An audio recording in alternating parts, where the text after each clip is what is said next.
नमस्कार दर्शक मित्रों, आप देख रहे हो जय टीवी भारत। एशिया लैबेक्स 2025 भारत की सबसे बड़ी प्रयोगशाला उपकरण प्रदर्शनी का गांधीनगर में उद्घाटन।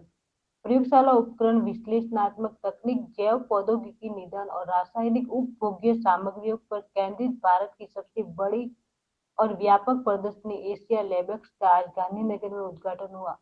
हैंजा एग्जीबिशंस द्वारा आयोजित ये 3 दिवसीय कार्यक्रम 13 से 15 नवंबर तक हेलीपैड प्रदर्शनी केंद्र में आयोजित किया जा रहा है। सिंह और मैं एशिया लैब एक्स में एज अ डायरेक्टर इसको देख रहा हूँ। और ये जो एग्जीबिशन है ये लैब इंस्ट्रूमेंट्स के लिए एग्जीबिशन है, basically specially for QC lab, analytical lab for pharma research, health care and education. और ये हमारा इन टोटलिटी 19वां शो है, बट गुजरात में हमारा 8वां शो है। और ये इंडिया का सबसे बड़ा शो है लैब इंस्ट्रूमेंट्स के लिए इस रीजन में, वेस्ट रीजन में। और इसमें मोर देन 180 कंपनीज पार्टिसिपेट कर रही हैं, जो कि अपने लेटेस्ट इंस्ट्रूमेंट डिस्प्ले कर रहे हैं लैब के लिए, जो कि यूज़ होते हैं टेस्टिंग के लिए। खास करके कौन सी कंपनी आई है भारतवर्ष में? सर भारतवर्ष से काफ़ी कंपनीज इसमें आई हैं, और जो कि मेजरली जो इंडिया के जितने भी लीडिंग ब्रांड्स हैं वो सब इसमें पार्टिसिपेट कर रहे हैं। एक લેબોરેટરી ઇક્વિપમેન્ટનું મોટા મોટું એક એક્ઝિબિશન છે જે ગુજરાતમાં અમદાવાદ ખાતે થયું છે. ફરી દરેક રાજ્ય માટે એક સારી વાત છે.